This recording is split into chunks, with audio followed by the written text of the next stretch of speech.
Jide complained to Doyin how his wife Ireti would cook a pot of soup and put her hand inside the soup for some minutes to ensure that it gets sour before she ate it up.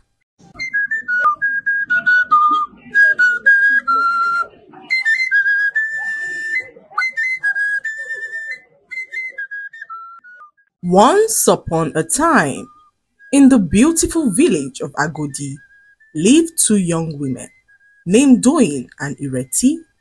Doyin and Ireti have been friends for so many years. They became friends when they were kids and lived their lives as best of friends. Ireti was a very quiet and lanky girl who was constantly bullied by other girls in the village. They called her a stick and used every opportunity to make her feel less of herself. One day, the popular village bullies surrounded Ireti and began to make fun of her. Ireti cried her eyes out as she prayed for the war to end in that moment, when she suddenly heard the voice of a girl who warned the bullies to stay away from her. Ireti was so confused as no one had ever stood up to anyone for her before. She looked up to check who it was and saw Doyin, who grabbed her hands and took her away from the midst of the bullies. From that day on, Ireti and Doyin became best of friends, and no one dared to bully Ireti again as Doyin became so protective of her. As the years went by, Doyin and Ireti remained inseparable even as they grew into beautiful women. One hot afternoon, Doyin introduced Ireti to a young handsome man named Jide, who moved into their village from a very far village. Jide was an industrious businessman whose smile captivated the hearts of many, including Ireti, who fell deeply in love with him at first sight. Jide and Ireti began to spend much time together, and not long afterwards, Jide asked for Ireti's hand in marriage. Ireti, without thinking twice, agreed to marry him because Jide was her dream come true. She rushed off to Doyin's hut to break the news to her. "Jide just asked for my hand in marriage," she screamed excitedly as she jumped up with a big smile on her face. Doyin could not believe her ears as she jumped up excitedly too, congratulating her friend Ireti on her engagement. "This calls for a celebration," Doyin said aloud as she rushed off to bring a small keg of palm wine, which she kept hidden underneath her bed. Doyin and Ireti drank to their heart's content till they both got intoxicated. When night came, Ireti woke up to find herself and Doyin laying on the floor in Doyin's room. She decided to head back home when Doyin muttered something underneath her breath that got Ireti extremely worried. "Jide is mine," she said as she continued to sleep. Ireti, unsure of what to make of what she had just heard, returned home and decided to take it off her mind. By morning, Doyin paid a visit to Ireti as she offered to help with the wedding preparations. Jide was visiting Ireti and her family in a few days, and Doyin went out of her way to ensure that the event was a success. On the eve of Ireti's wedding, Doyin sat in Ireti's room as they talked about the wedding. Out of the blues, Doyin told Ireti to make her a promise that no man would ever come between their friendship, and Ireti, without thinking twice, agreed never to allow a man come in between their age-long friendship. A few hours later, Jide arrived at Ireti's home with his family, and the traditional marriage ceremony was conducted. Ireti became Jide's wife, and the entire village jubilated with the newlyweds, who were admired by all for how they complemented each other. Ireti and Jide lived happily as husband and wife, and Jide showed Ireti so much love. They went everywhere together and would spend hours every evening by the village stream, bonding and planning their future. However, as the days turned into weeks and the weeks into months, Ireti got pregnant and her husband Jide began to show her his true colors. He began to keep late nights and stopped paying attention to his wife Ireti, who at this time was heavily pregnant. One night, Jide returned home late and met his wife Ireti, who waited up for him to return. "Where are you coming from?" she asked Jide, who ignored her and walked off to their bedroom, stinking of alcohol. Ireti watched her husband turn into someone completely different from the man that she fell deeply in love with. She made so many excuses for him and at a point began to blame herself for all that had been happening. She confided in her best friend Doyin about her husband's recent attitude towards her, and Doyin promised to speak to Jide to know why he was acting in such a way. True to her word, Doyin approached Jide the next day to ask why he was treating his pregnant wife in such a way, and Jide, without mincing any word, revealed to Doyin that he had made a very big mistake marrying Ireti, as he was not truly in love with her.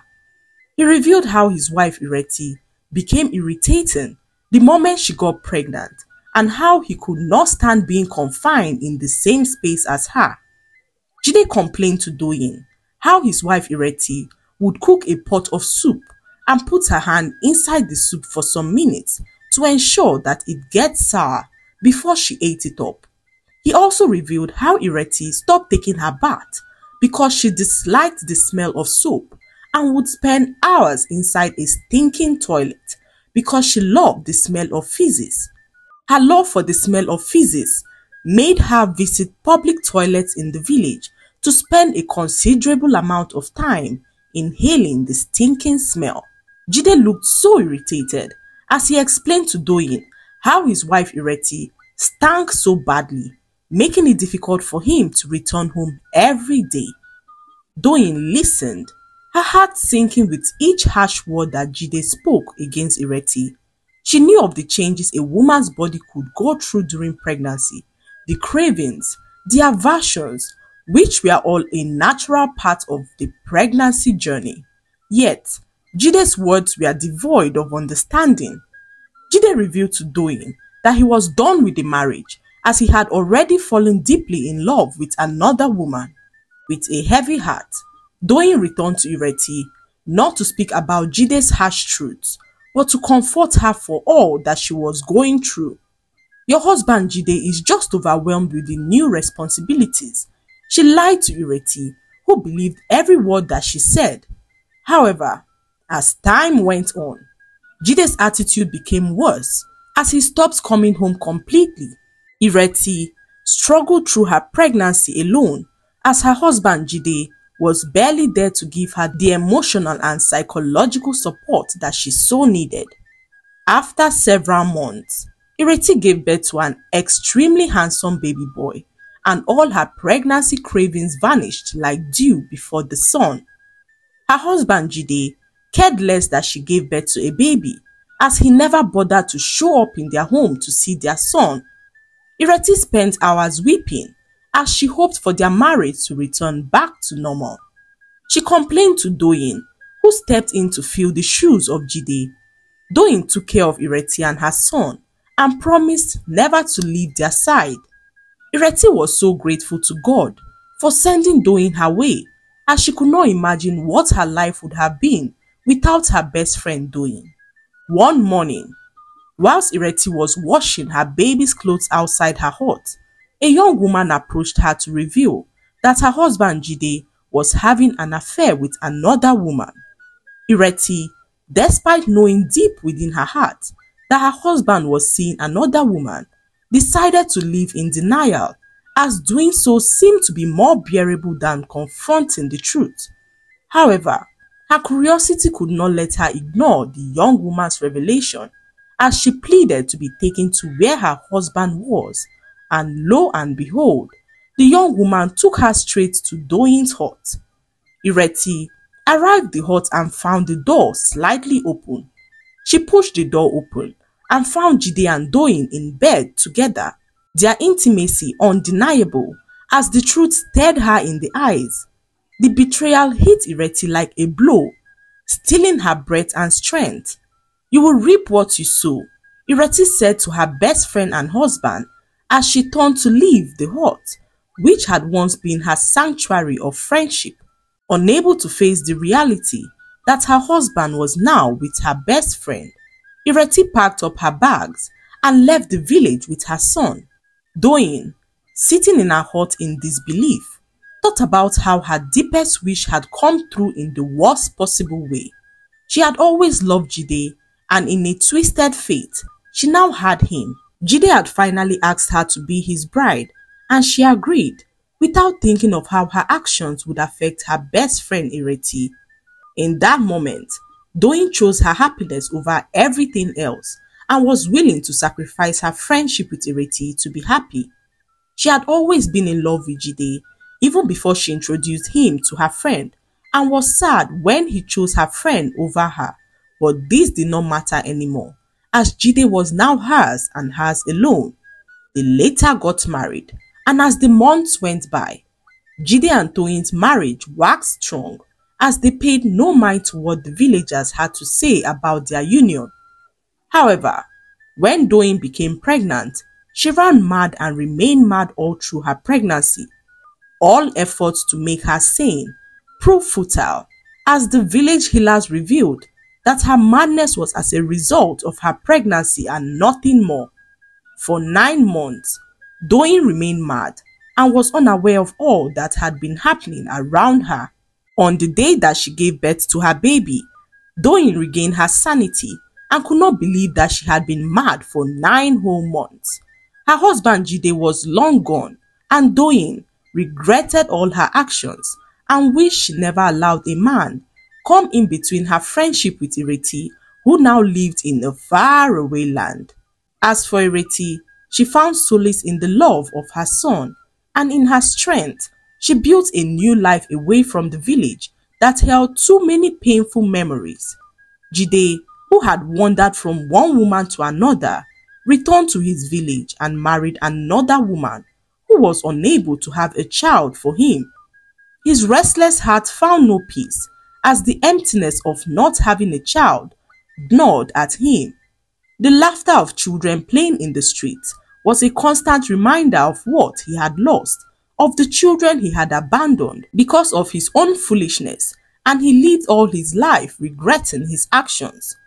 The lesson to be learned from this story is that whatever goes around comes around. Pregnant women go through so many changes during pregnancy, and this comes with it: temporary and in most cases permanent changes and behaviors. Learn to be patient with the pregnant women in your life as they go through a lot to bring forth a life. Do not take that which belongs to another because of your selfish interest, because most often than not, it tends not to end well. Treat people the way you would like to be treated, as doing so will promote a better society. I hope you enjoyed the story. Like, subscribe and leave a comment. It helps us grow our channel. I'll see you in our next story. Bye.